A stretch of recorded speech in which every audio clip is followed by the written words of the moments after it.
যেমন শয়তানও মাঝে মাঝে বলে, একদিন তো দোজখে চিৎকার দিয়া বলবে, শয়তানও কিন্তু একটা সম্মেলন করবে দোজখে। কোরআনে আছে, কোরআনে আছে দোজখবাসীদেরকে নিয়ে শয়তান একটা সম্মেলন করবে, আর কোরা বলবে ইন্নী দাউতুকুম ফাস্তাজাবতুম ফালুমু আনফুসাকুম ফালা তালুমুনি মা আনা বিমুসরিখিকুম ওয়া মা আনতুম বিমুসরিখিয়া। তো একটা সম্মেলন তো করবে। আজকেও শয়তান বলে মাঝে মাঝে, যদিও আমরা শুনি না, শয়তান বলে জুরুম তো খুদ করে লানত করে শয়তান করে, সব তো তোরাই করো, সামাখা আমার উপরে আঙ্গুল উঠাস কেন? তোরাই তো আমারে ফেল মেরা দিছস, এখন তার আমার কিছু করতে হয় না। মোটামুটি এমন শয়তান হইছস, এখন আমিও মাঝে মাঝে লজ্জা পাই যে আমি তো এতগুলা করতে কই নাই। হ্যাঁ, কোরআনে আছে, আমি কোরআন দিতেছি। কোরআন বলে শয়তান কাউকে খোঁচা মারে, ও এক খোঁচা এমন লাভ দেয়, তো শয়তান বলে ইন্নী বারিউম মিনকা ইন্নী আখাফুল্লাহ রাব্বাল আলামিন, আমি তো এত জোরে লাভ দিতে কই না, আমি তোর কাছ থেকে দূরে, আমি তোর পক্ষে না। যখন এই আয়াত পড়ছেন, তিনি হাঁকুরা তাকায় বলতেছেন, আমার মনে হয় আমি এই মাত্রই শুনলাম, এর আগে কখনো শুনি নাই। বিলকুল ঠান্ডা হয়ে গেছে। আমাদেরকে শিক্ষা দিছেন, দ্বীনি কথা যখন শুনবো, এই জন্য তাবলীগের উসুলের ভিতরে একটা কথা বারবার মুরব্বীরা বলেন যে দিলের পেলা খালি করে বসো, যা আছে সব বাইরে ঢেলা দিয়ে আইসো, আর এই মজলিসে যখন বসবে যেন পেয়ালাটা বিলকুল শূন্য থাকে, তাহলে তুমি ভৈরা নিয়ে উঠতে পারবে। আর যদি পেয়ালা ভরা থাকে, তাহলে হয়তো পেয়ালা হিসাবে কখনো কোনো পেয়ালায় জায়গাও থাকে না। আপনি নিবেন তো নিবেন কোথায়? উচ্ছায়া পড়া যাবে, ঠিক না? এই জন্য আমাদের সমাজে দেখা যায় সব মানুষই বলে, মুই কি কম বুঝি, মোরে বুঝাইতে হইবে। বরিশালের হুজুর রাগ হয়ে যাবে, তো বরিশালের প্রবাদ বাক্য, মুই কি কম বুঝি, মোরে বুঝাইতে হইবে। আপনি যদি বুঝেন তাহলে আর বুঝ ভিতরে ঢুকবে না।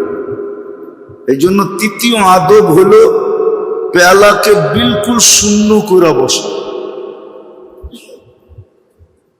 তাইলে কথা কাজে দিবে। যাক, আশা করি এই তিনটা আদব আমরা পুরা করব। যত বেশি মনোযোগ দিয়ে শুনতে পারি, পরিবেশকে যত বেশি শান্ত রাখতে পারি, নির্জুম রাখতে পারি, নড়াচড়াও যেন না হয়। আর তৃতীয় হলো নিজে কিচ্ছু জানি না, আমি বিলকুল এই মুহূর্তে অজ্ঞ, আমি কিচ্ছু জানি না, এইভাবে যখন শুনবো, এই তিন আদবকে পুরা করা যখন শুনবো, তো ইনশাআল্লাহ সুম্মা ইনশাআল্লাহ আশা করি কিছু নিয়ে উঠতে পারবো। দিলের ভিতরে আসর হবে, জীবনের ভিতরে রং ছড়াবে, রং।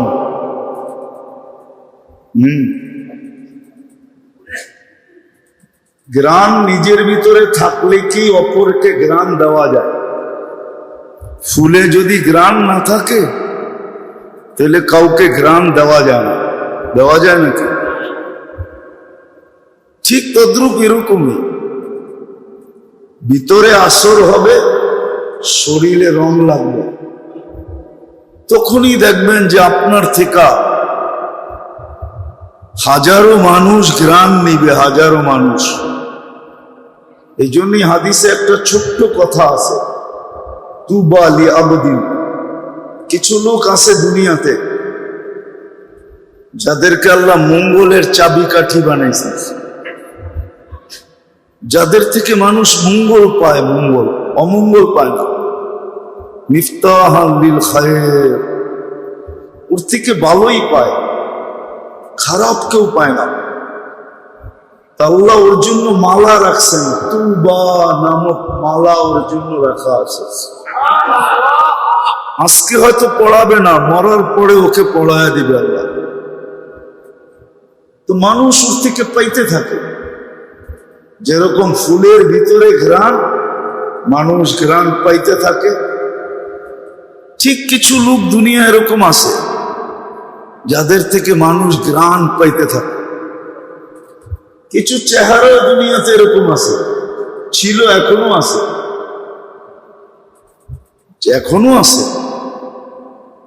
চেহারা দেখা মানুষ মুসলমান হইতো, চেহারা দেখা এখনো আছে। কিছু মানুষকে দেখা মানুষ দিনদার হয়ে যায়। আমি ফ্রান্সে একজনকে চিনি, সে চেহারা দেখা মুসলমান হয়েছে। জামাত যাইতে ছিল, জামাতের হাঁটা দেখা সে মুসলমান হয়েছে।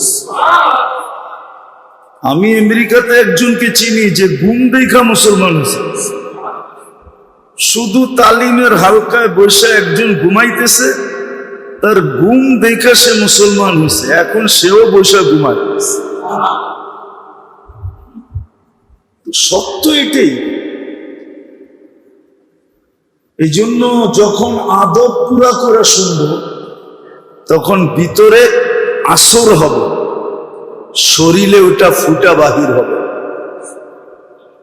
তখন চলা দেখা, বলা দেখা, উঠা দেখা, বসা দেখা, আচার দেখা, ব্যবহার দেখা, হ্যাঁ, মানুষ আকৃষ্ট হবে। আসলে মুসলমান ছিলই এই জিনিসটার নাম। মুসলমান কাকে বলে? যাকে দুনিয়ার কিছু জিনিস আছে মানুষ দেখাই আকৃষ্ট হয়, দেখেই না হয় না?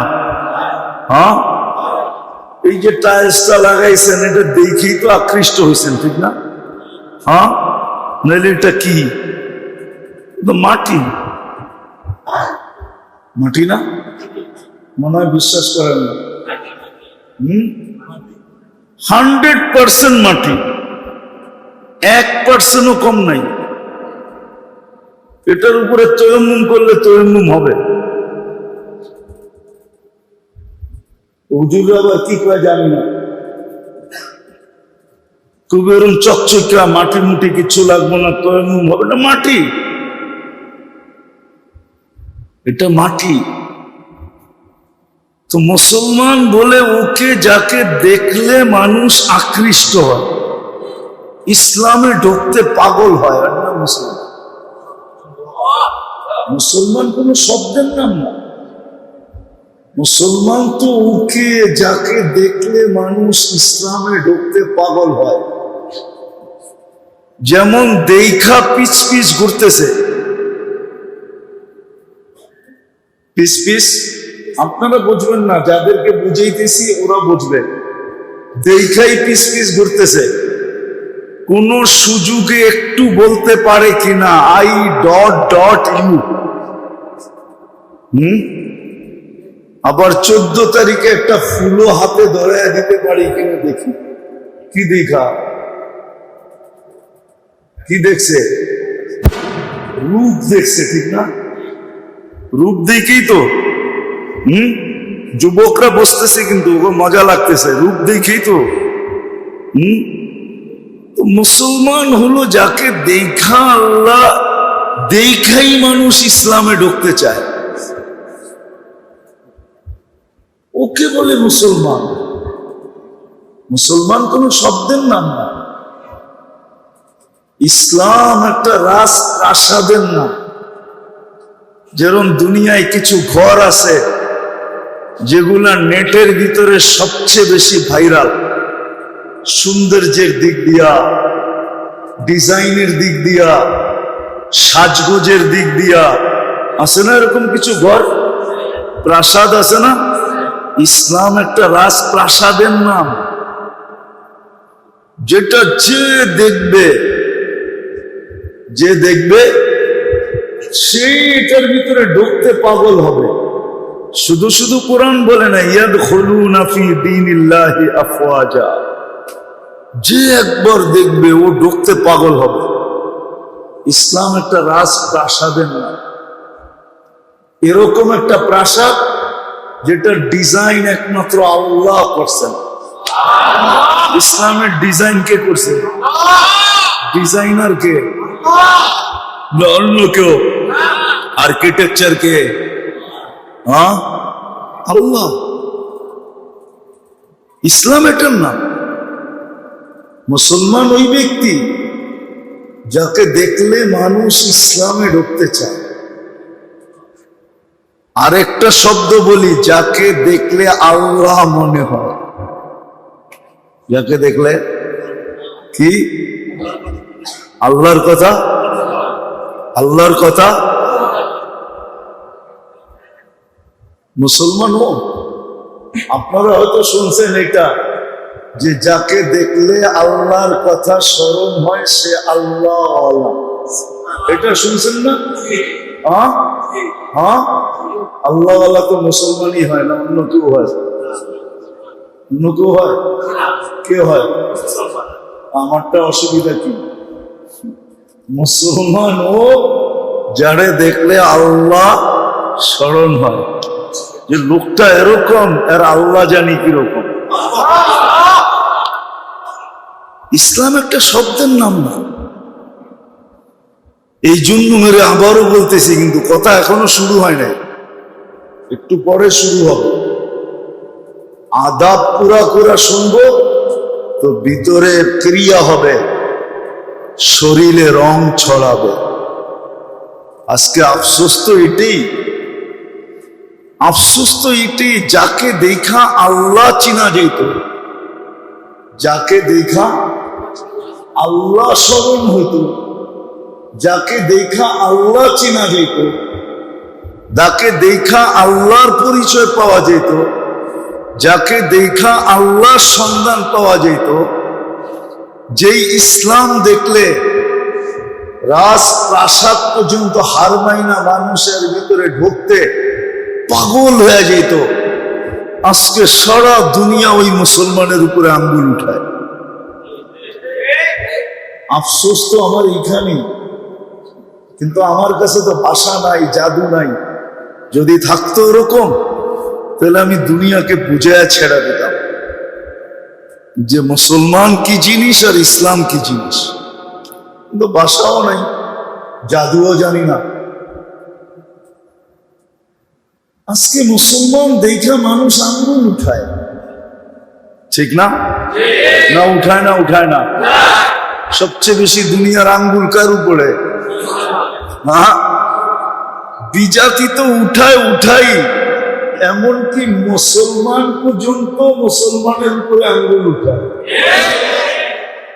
বিজাতি তো অন্ধ হয়েছে, এমনকি মুসলমানও অন্ধ হয়ে গেছে। আফসোস তো এখানে। অথচ মুসলমান তো ছিল ওই ব্যক্তি যাকে দেখলে আল্লাহ চিনা যেত, যাকে দেখলে আল্লাহ স্মরণ হতো, যাকে দেখলে আল্লাহর পরিচয় পাওয়া যেত। ইসলাম তো ওই ধর্ম, ইসলাম তো ওই ধর্ম। আপনি একটা চিন্তা করেন, পিছনের একটা উদাহরণ দেই। দুনিয়ার কোন ধর্মে এই উদাহরণ নাই যে রমজানের দিন এক ঢোক পানি দিয়া, এক ঢোক পর্যন্ত কতটুক? এক বোতল, ঠিক না? হাফ লিটার, 250, তাও না? কতটুক? এতটুক, ঠিক না? এতটুক পানি দিয়া যে রোজা খোলাবে কোন রোজাদারকে, তার বিনিময়ে আল্লাহ যে পানি পান করাইল তাকে রোজার পুরা সওয়াব দিবে, জাহান্নাম থেকে মুক্ত দিবে, জান্নাত তার হাতে লেখা দিয়া দিবে। বলেন, দুনিয়ার কোন ধর্ম এই কথা বলতে পারবে? বানায়া বলতে পারবে, কিতাব দেখায় বলতে পারবে না। ওর ধর্মের কিতাব দেখায় বলতে পারবে না। আমরা 2-4টা কিতাব পড়ছি বিভিন্ন ধর্মের, মেন বুক পড়া দেখছি। বানায়া বলতে পারবে, কিন্তু কিতাব খুলে বলতে পারবে না, আর আমরা হাদিস খুলে বলে দিতে পারবো। আল্লাহ রসুল বলছে। তাহলে ইসলাম তো ওই ধর্ম ছিল, ইসলাম ওই ধর্ম ছিল, মুসলমান ওই ব্যক্তি ছিল যে যাকে দেখলে আল্লাহ স্মরণ হতো, আল্লাহর পরিচয় পাওয়া যেত।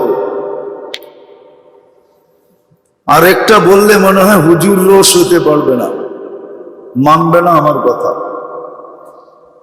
যাতে দেখলে ডাইরেক্ট তার ভিতরে আল্লাহ দেখা যেত। আল্লাহ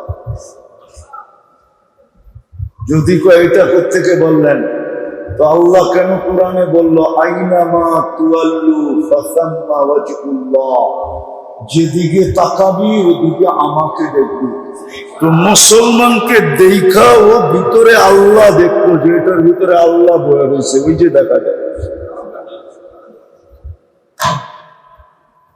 মুসলমান তো ছিল, ইসলাম তো ওই প্রাসাদ ছিল। কিন্তু আজকে আফসোস, দুনিয়ার সবচেয়ে বেশি আঙ্গুল মুসলমানের উপরে। আমার আসল কথায় চলে আসছি, দুই কারণে এটা, আর তৃতীয় কোনো কারণ নেই। কথা কিন্তু লম্বা হবে না, 8টার ভিতরে শেষ হয়ে যাবে। দুই কারণে, দুইটা কারণ। কোন কবি লিখছিলেন, বড় সুন্দর লিখছিলেন, যদিও কথাটা উর্দুতে, ইস ঘর কো আগ লাগি হ্যায় ইস ঘর কে চিরাগ সে। প্রত্যেক ঘরেই আগুন লাগে ওই ঘরের আগুন দিয়ে, ঠিক না? আপনি যদি বলবেন বিদ্যুৎ সার্কিটের থেকে আগুন লাগছে, তো বিদ্যুতের সার্কিট তো আপনার ঘরেই ছিল না, আরেক ঘরের টায়া লাগায় গেছে। আমার ঘরের বিদ্যুতের কারণেই তো লাগছে। আমাদেরও দুরবস্থা আমাদের কারণে, অন্যের কারণে না। যদিও আমরা আঙ্গুল উঠাই অন্যের কারণে,